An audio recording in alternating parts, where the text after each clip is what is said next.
Good morning. इस video में हम पास्ट इंडेफिनिट टेंस पढ़ेंगे।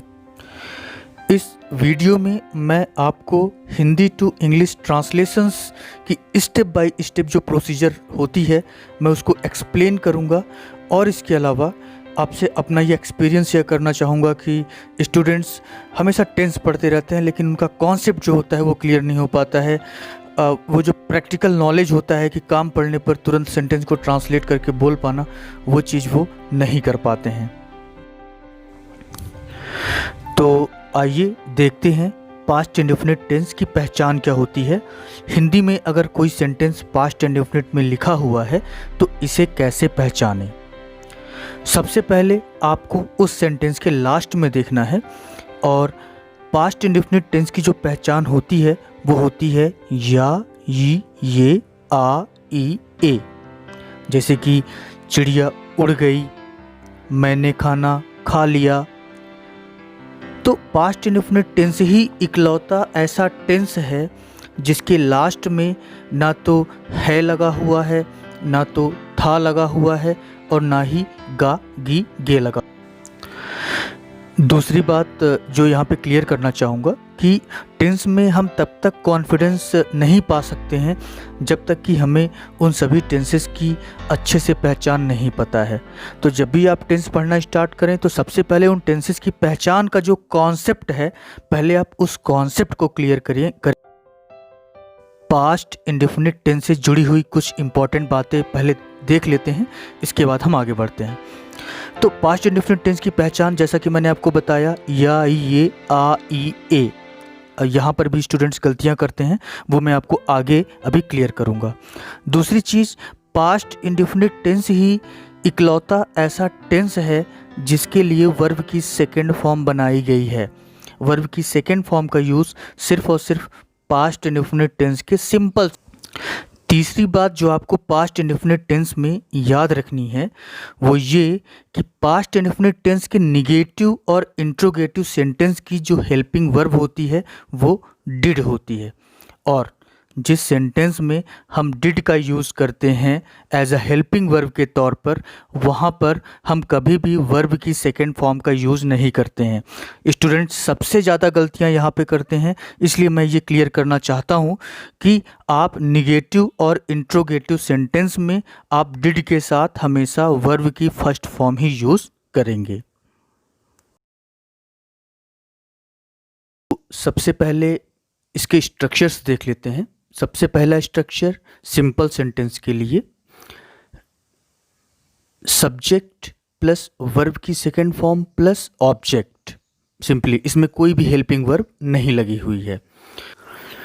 निगेटिव सेंटेंस के लिए स्ट्रक्चर है subject plus did not plus first form of the verb plus object. आपको फिर से अलर्ट कर रहा हूँ यहाँ पर कि आपको याद रखना है कि निगेटिव सेंटेंस में वर्ब की फर्स्ट फॉर्म यूज की जाती है। अब इसके बाद इंट्रोगेटिव सेंटेंस। तो इंट्रोगेटिव सेंटेंसेस दो प्रकार के होते हैं। पहला होता है yes no statement interrogative. Yes no statement मतलब कि ऐसे क्वेश्चंस जिनका आंसर हम हाँ या फिर ना में दे सकते हैं, और ऐसे सेंटेंसेस हमेशा हिंदी में क्या से स्टार्ट होते हैं। तो इसका स्ट्रक्चर है did plus subject plus first form of the verb plus object. जैसे कि क्या वह स्कूल गया, क्या से स्टार्ट हो रहा है, मतलब यस नो स्टेटमेंट इंट्रोगेटिव।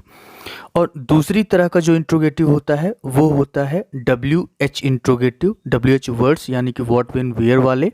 मैं यहाँ पर पास्ट इंडेफिनिट टेंस के लिए एग्जाम्पल ले रहा हूँ। उसने किताब खरीदा। इस सेंटेंस को आप लास्ट में देख रहे हैं। इस सेंटेंस के लास्ट में ना तो है, ना तो था और ना ही गागी गे लगा है, यानी कि प्रेजेंट, पास्ट, फ्यूचर की जो तीन पहचान होती हैं उनमें से कोई भी नहीं है। तो आपको समझ जाना है कि ये जो टेंस है ये पास्ट इंडेफिनिट टेंस का है। तो आपको पता है उसने किताब खरीदा, वर्ब की सेकेंड फॉर्म लगा के हम इसको बना सकते हैं।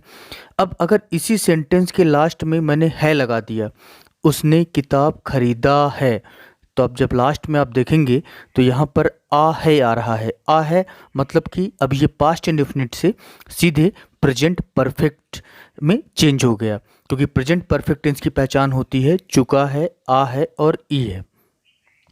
अब इसी सेंटेंस में मैंने लास्ट में था लगा दिया। उसने किताब खरीदा था, तो उसने किताब खरीदा पास्ट इंडेफिनिट, उसने किताब खरीदा था, तो लास्ट में आ रहा है आ था, तो इसका मतलब ये है कि ये टेंस पास्ट परफेक्ट टेंस का है। मैं कल उनसे मिला। सबसे पहले सेंटेंस को लास्ट में देखा, सेंटेंस के लास्ट में कुछ नहीं लगा हुआ है, मतलब है था गा ऐसा कुछ नहीं है, तो आपको यहाँ पर समझ जाना है कि ये पास्ट इंडेफिनिट टेंस है। अब इसका सिंपल सेंटेंस है, तो आई मेट हिम यस्टरडे। मेरे भाई ने नई कार खरीदी, इसमें भी सेंटेंस को लास्ट में देखेंगे। अब ट्रांसलेट करते हैं, my brother bought a new car. Simple sentence है ये। अब इसी सेंटेंस को मैं निगेटिव सेंटेंस में कन्वर्ट करता हूँ, मेरे भाई ने नई कार नहीं खरीदी। My brother didn't buy a new car. अब इसी सेंटेंस को हम इंट्रोगेटिव में भी चेंज करते हैं, क्या तुम्हारे भाई ने नई कार खरीदी। अब ये सेंटेंस क्या से स्टार्ट हो रहा है, तो समझ जाइए यस नो स्टेटमेंट है। तो अब डिड को हम सबसे पहले रख देंगे, did your brother buy a car.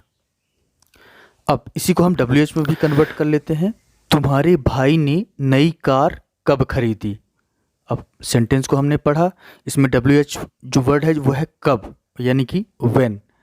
Structure में पुट करते हैं, when did your brother buy a new car. वह कहाँ गया, वेयर डिड ही गो। तुमने ऐसा कैसे किया, how did you do so. क्या तुम घर पहुंच गए, डिड यू रीच होम। उसने मेरी मदद नहीं की, ही डिडंट हेल्प मी। क्या खिड़की मोहन ने तोड़ी, did Mohan break the window.